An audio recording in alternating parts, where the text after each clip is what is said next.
Assalamualaikum warahmatullahi wabarakatuh. Perkenalkan, nama saya Dikita Farel dari siswa STEMIK Mercusuar. Pada kesempatan kali ini saya ingin mempresentasikan tugas mata kuliah proyek sistem informasi dengan judul Manajemen Sumber Daya Manusia.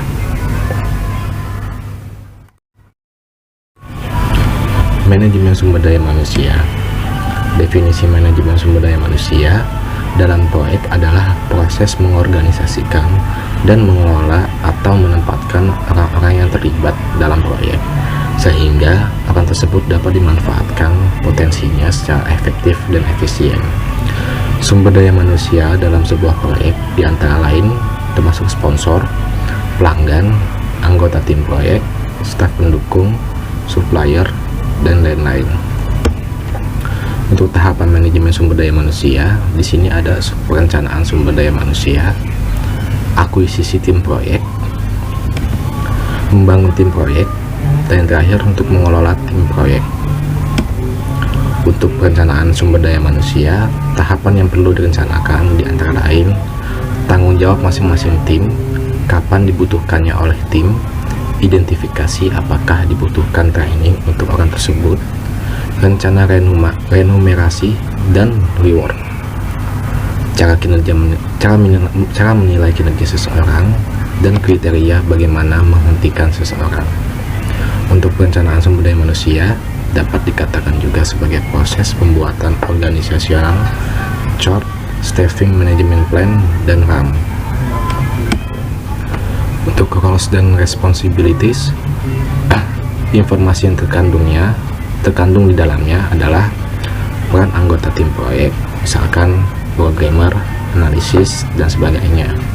Lalu otoritas setiap anggota tim sesuai dengan peranannya, lalu tanggung jawab anggota tim sesuai dengan peranannya, dan yang terakhir kompetensi yang dibutuhkan sesuai peran yang dimaksud. Untuk contoh kasus, sebuah tim proyek di PT Like Instrumendo Jakarta dibentuk oleh pimpinan perusahaan dengan tujuan menyelesaikan suatu proyek berdasarkan persyaratan tertentu, di mana seluruh anggota organisasi yang dipimpinnya merupakan bagian dari sumber daya manusia perusahaan yang secara formal membentuk tim kerja yang terdiri dari anggota dan perilaku tertentu. Perilaku anggota tim akan membentuk karakteristik tim yang akan menentukan efektivitas organisasi melalui efektivitas internal tim. Dengan suasana kerja yang sesuai dengan harapan, anggota tim akan meningkatkan kemampuan dalam pencapaian sasaran organisasi. Untuk penyebabnya, di sini berkaitan dengan tingkat pencapaian sasaran organisasi. Dalam proses pelaksanaan proyek terdapat berbagai hambatan dan penyimpangan yang sangat mengurangi kemampuan perusahaan untuk mencapai tujuan yang telah ditetapkan dalam rencana kerja, yaitu terjadinya keterlambatan dalam penyelesaian proyek karena terjadinya pekerjaan ulang atau perbaikan-perbaikan dari bagian pekerjaan yang belum memenuhi spesifikasi yang telah ditetapkan, dan relasi biaya yang selalu melampaui rencana biaya yang telah ditetapkan, di mana masalah tersebut berakar dari kurangnya kerjasama dan koordinasi anggota tim dalam mencapai tujuan. Untuk itu, perlu dilakukan pengukuran pengolahan dan analisis terhadap suasana kerja para anggota tim proyek, khususnya tim desain, quantity surveyor, dan supervisor PT Like Instrumendo Jakarta.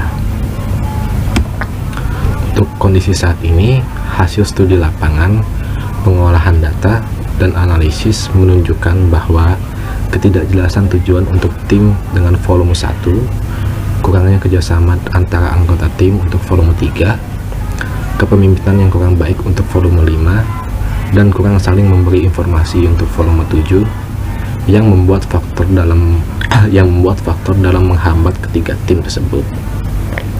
Sedangkan kurangnya mempengaruhi sesama anggota tim untuk volume 4, tidak mempunyai keterampilan dalam pengambilan keputusan untuk volume 8, kreativitas anggota tim yang rendah untuk volume 9, dan kurang mampu mengolah masukan dari sesama anggota tim untuk volume 10 yang akan hanya menghambat tim quantity surveyor dan supervisor. Untuk solusinya, di sini seharusnya manajer perusahaan tersebut selalu mengontrol dan mengarahkan pekerjaan para karyawannya. Dan sebuah organisasi akan dikatakan baik apabila organisasi tersebut memiliki unsur-unsur untuk membuat sebuah organisasi. Dalam membuat organisasi, harus juga dibuat struktur yang baik dan benar, agar dalam menjalankan organisasi tersebut harus memiliki tujuan yang jelas dan baik, serta memiliki sebuah perencanaan baik yang baik dan matang. Mungkin kurang lebihnya itu saja yang bisa saya presentasikan. Kurang lebihnya mohon maaf. Wabillahi taufiq wal hidayah. Wassalamualaikum warahmatullahi wabarakatuh.